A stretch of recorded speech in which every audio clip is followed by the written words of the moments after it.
entering a time in history, Henry, where many of the people who remember will no longer be with us. Yeah. That most of them are going to be gone in very short time. What then?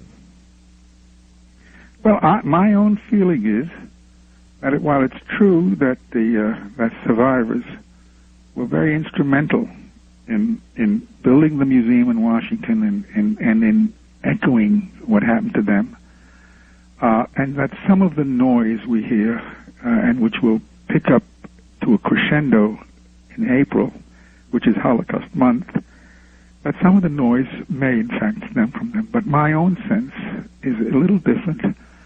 I think what we're hearing is really the resonance of an enormous event, important event in history. I teach the Holocaust since 1968. I've been teaching it, I'm probably one of the first to do so. It's a very difficult subject to teach, and it's easily mistaught. My classes are not primarily Jewish. They used to be, but now everyone takes that course. We opened up a class at my school this year, and we usually get an enrollment of perhaps 20. We've got 75 youngsters in there. And when I ask them why, it's not because it's in a certain good period. It's because they've seen Schindler's List, and because the Holocaust has entered into their consciousness. It really fits into our own paranoid dream that the world conspires against us. In a sense, they've all become European Jews. Life has become tough for them, even though in terms of material well-being, they're doing quite well. So I think that what we're seeing here is a kind of resonance. And those who argue that it is, in fact, the survivors who want to be remembered, of course they do. But I suggest that really it is not unseemly. I'm kind of surprised that people react so adversely to some of it, and perhaps there is a little bit too much noise.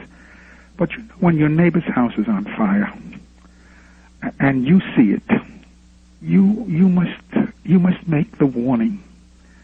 Roosevelt said you must lend them your garden hose. I say you must make a warning. The survivors have been to the abyss.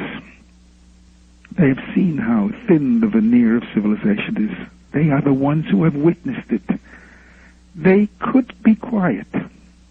They could say, you did not do anything for us. We will not warn you. But in an age of massive affirmation, perhaps even innocence and hope, the very people that should be cynical and skeptical are the ones who are yelling, the world is on fire. The veneer is so thin. Be careful. This is what we have learned. And I think we should listen. And they do it even though some people condemn them for it. Yeah. I admire that. Hold it right there, Henry. Got to take a short break. We'll be back. Professor Henry Feingold, his book, Bearing Witness, How Americanist Jews Responded to the Holocaust. Great book. We'll tell you how to get it in just a minute. Don't go away.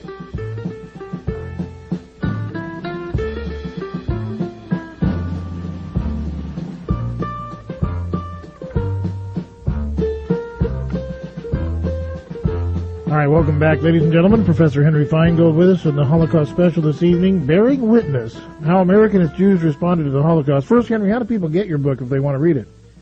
Well, I guess they go to Syracuse University Press, or it's in their local bookstores. Barnes & Noble has it. Okay. Amazon.com on the web, do you know if it's there? Yes, I think so. Okay, so we can find it pretty easy then. Yeah, it's available. And I want to just say that if there's anyone out there that has a question or comment real quick before the hour ends, we'd be glad to entertain those. Marcel will talk to you about that when you call in at 800-449-8255, 800-449-8255. Henry, you talk about this shot across the bow, this warning from those who witnessed the Holocaust to the rest of us.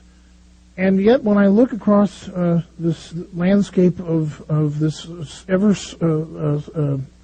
shrinking globe of ours, whether it's Rwanda or Bosnia, or even some of the tactics being used in our own country, if you look at the Waco incident, or if you look at the way the IRS goes in with SWAT teams to get the evil non-tax filers and stuff. I'm just wondering, I mean, what is the message? What are we supposed to be warned about? What should we look out for? I think what you need to look out for is a self-commanding bureaucracy that doesn't even have to be triggered. That is a machine that does not have a human dimension. That simply is that solves problems, any problems. And that's really what we saw, the facelessness, the depersonalization, all the things that we're afraid of. It wasn't only the Nazi bureaucracy that was guilty of murder during World War II. One reads through the American documents and realizes the euphemistic vocabulary. The Germans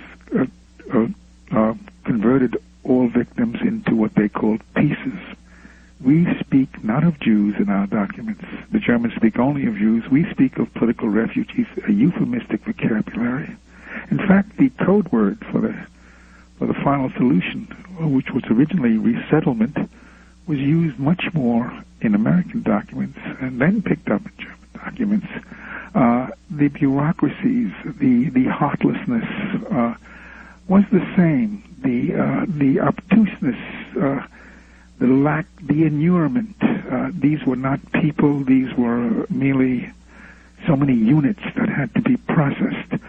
And I think that when you speak of the IRS and you speak of the machine that we face to process and to govern a massively large and numerous world, I always look for that do not bend, fold, or spindle kind of mentality. That makes us stand on line, that makes us faceless, and that makes us a problem. Something happens in that inurement. So that's a fact. I think it's a terrific question. Where is the enemy? And I don't want to sound paranoid, and I know I'm not being conspired against, but it is somehow in that bureaucracy, that can be told, solve this problem, and ends up by killing people in large numbers. We've had that here too, of course, much less so than other worlds. But I see that in the Soviet Union. I've just come back, and I'm sure in China, the facelessness of the bureaucracy, because you need a large bureaucracy when you have a totalitarian system that has something massive to do to change the human being, to make the new Nazi man, the new socialist man, to not let that human being alone. And that requires enormous changes to social engineer it. So whenever I see it, I wonder about it. I think that we in America here have probably gotten away, not entirely, of course, but it's much less so here than it is because of the nature of our people. They're just resisted automatically. They have that sense that I am a worthwhile person. And you have to go sometimes to the Soviet Union, even today, to see what happens when a heartless bureaucracy weighs so heavily on a people. It destroys every civil institution, the church, everything that could mediate between us and the power of government goes with such a bureaucracy. Well, that's my great. Yeah, but and the reason I bring this up because if the warning is received, if we hear the warning, and we react to what we're being told, then we will not have to deal with this ever again. In other words, the Holocaust will not only be remembered, but the lessons will be remembered for all time. So when I look at a public school system that separates children from their parents, that denounces the traditions of American history, that really becomes, without concern for people's religious beliefs, that takes parental rights and flushes them down the toilet. Not that it's extreme, but that those beginning motions are there, that you see this ever-increasing effort to begin to take over the young people. Those are things that I look at and I say to myself, stop. I hear the warning. Stop that. Don't do that.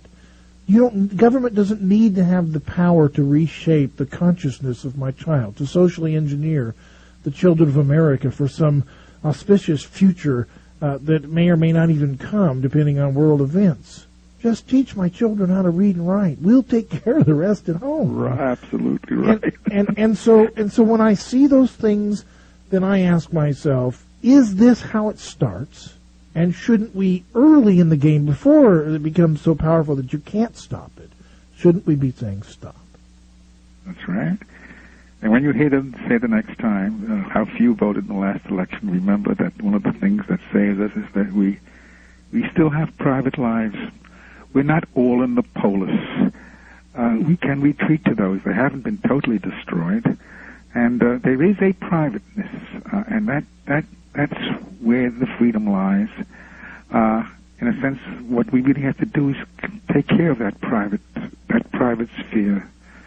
But certainly there's a great deal to be done. Yeah. But I'm certainly not an expert in how one prevents tyranny. Well, and there is something aberrant about what happened in Germany, something special that is not yet fully understood. Yeah. It may be possible that there is such a thing as a demonic leader. When one reads about the mesmerizing effect of this man with such a large waist, who was nothing that we consider a man. He was not married, he did not drive a car, he didn't go hunting, he didn't play baseball. We would have considered him a feat, and yet he won the hearts of the German people. It's not Hitler that's interesting. It's the relationship between Hitler and the German people that was so unbelievably strong, and the spell was not broken until the very last day of the war. How did he get such a hold on the people? Wow. Well, questions will forever be asked about this. Professor Henry Feingold, his book, Bearing Witness. Thank you, sir. God bless. It was a wonderful interview. Thank you for having me. I enjoyed it very much. Thank you. All right, folks, we'll be back on the other side with fun, frolic, news events, and other fare. Please stay tuned.